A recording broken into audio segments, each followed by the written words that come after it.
But I will say this about Anderson Cooper. He's an actual war correspondent, and there isn't a natural disaster that he won't go report from. And I respect that. Something I've never done, although I did volunteer to go to Iraq back in 2005 and 6 when Roger Ailes refused to send me. Anyway, I respect that. I respect that he puts himself in danger. And he and I had a long conversation about it on my show on Fox one time. Anderson Cooper does go to these sites, puts himself in danger to bring us the news. And so does Steve Harrigan at Fox News. Same thing. Natural disasters, war sites. Rick Leventhal was, big on that at Fox for many, many years. And when these guys go, generally, I've never seen in their cases, them worry about how svelte their waists look while on camera in reporting about the devastation behind them. That is because they actually know how to report from a natural disaster, unlike David Muir. Would you please look at the screen, ladies and gentlemen? Look, he's first of all wearing a fake fireman's jacket. And what you're seeing on the close-up as he turns to reference the scene behind him and shows us his back, which clearly he wasn't anticipating would make it on cam, is clothespins pulling his jacket in, cinching it, if you will, my ladies, so that his waist looks more svelte on camera. The abject vanity of this man. Why is he pretending to be a fireman? This is not dress-up time. That's something that my little boys did when they were still in the single digits, would put on the fun fireman's jacket and pretend to be firemen. That is not something that the host of World News Tonight for ABC News Broadcast Network should be doing live from a disaster scene. It's not dress-up time, my friend. I'm big on the costume nights. We do it at home with my children when we're on vacation, not on the news when people are dying. What are you doing? And there's no need to put David Muir in a yellow jacket with the fireman's reflective stripes on it. He's surrounded by ABC News crews, by ABC News trucks, by ABC News photogs, producers, lighting, sound guys. You can't see them. They don't put them on camera. But trust me, there is a semicircle on the other side of David Muir that is probably a couple dozen in number. And they want us to pretend like, well, he's going to get run over by a car. No, he's not. It's for show. He's an actor on screen. That's what's happening there. And the clothespins just put a period behind that sentence. Yes, he's an actor who's worried about his own vanity and beauty on camera. God forbid you think David Muir might be a little boxy in the waist. What in the... I care about how I look on camera, for sure. And I have reported from terrible sites. Not fires. I don't think I've ever gone to a fire, but I've gone to disasters before. And sure enough, I wake up in the morning and I put on my makeup. It's not that I go to the sites without my makeup. And I give a thought to what I'll wear. Will it be appropriate? You don't want to be showing too much skin. Of course, if you're on camera, you're going to give some thought to how you look. But I'm sorry, this is a bridge too far. His little pretend fireman role, coupled with his "is my waist looking skinny enough" vanity, is too much. And we saw his vanity on full display at that Trump debate where he tried to do I detected no sarcasm in those remarks. He's in love with his own face, waistline, and opinion, and it shows. He has disgraced and discredited himself this year, and ABC News really needs to move on. I'm sorry, this is just, you need to move on. They've spent so much money trying to build this guy's image.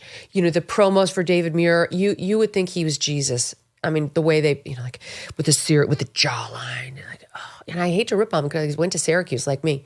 But rip, I will, because he deserves it. But it's all about image.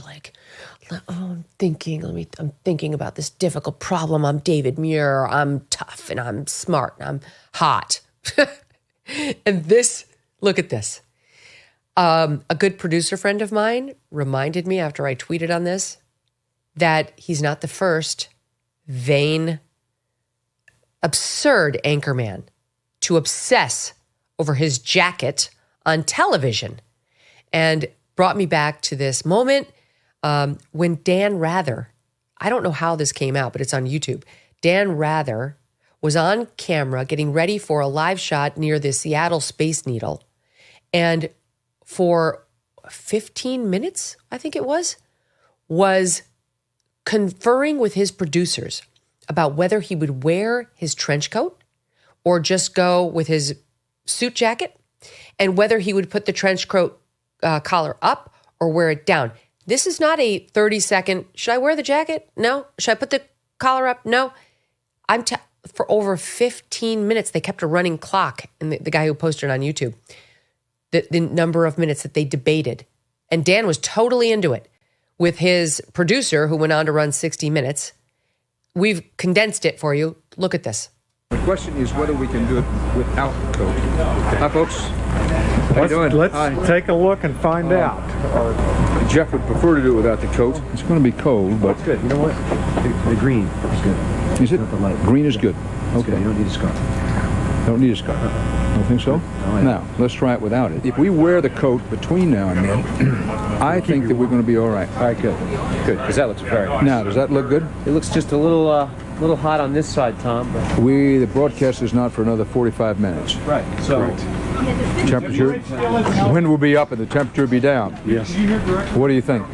But it looks so windblown this way. I mean, I think the coat looks fine. I agree with you. The coat's subtle. But what do you think? You do, if you wear the coat, take the collar down. Definitely not. You want the collar up? Absolutely. Nobody wears trench coat with the collar down. I think we ought to try to do it without it. Okay. That's what I honestly think. Unbelievable. It went on for almost 20 minutes. This is apparently released by Harry Shearer 17 years ago when he was doing like a series of these, and it's on YouTube and it's great. We'll link to it in the description.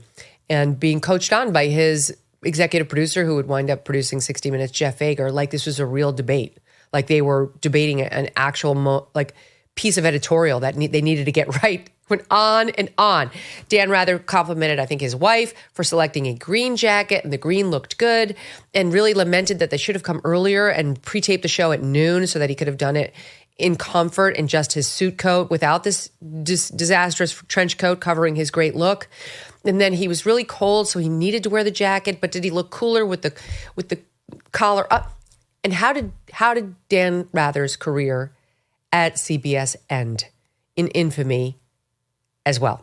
Just like David Muir, which, I mean, he ended his career effectively for half the country in that debate with Trump because his own opinions, his own vainglorious nature wound up stopping him from understanding what the role of an independent journalist is supposed to be. So there you have it. Two men whose vanity would ultimately prove to be their downfall in the media. And in this case, it's really sad because David Muir is actually trusted by some number of Americans to bring them the news about what's happening in Los Angeles, this extremely serious situation. And the man's worried about his tiny little waist showing on camera. You can't make it up. These days, personal safety is not something that can be left to chance. Whether at home, on the road, or just living everyday life, having a reliable way to protect yourself and your family is crucial. This is why Byrna is the choice for many. Byrna is a game-changing, less lethal self-defense tool. Compact, powerful, and easy to use, it provides the confidence to act in any situation. Byrna uses non-lethal rounds, tear gas, pepper, and kinetic projectiles to effectively stop a threat from a safe distance. And the best part? Byrna can be shipped directly to your door, and it's legal in all 50 states. Byrna is proudly American with products hand-assembled in Fort Wayne, Indiana. Sometimes a firearm is not the right option. There are a lot of people who are afraid of holding them or just unfamiliar with it and realize that they're probably going to create more of a risk if they actually have a real loaded firearm. And Byrna could provide a powerful alternative for those folks. Protect what matters most with Byrna. Visit Byrna.com. That's BYRNA.com/Megyn to receive a 10% discount and learn why thousands of people and law enforcement agencies are making the switch to Byrna's less lethal protection. Byrna, non-lethal self-defense, always ready. Thanks so much for watching. If you like what you just saw, hit the subscribe button for more clips and full episodes.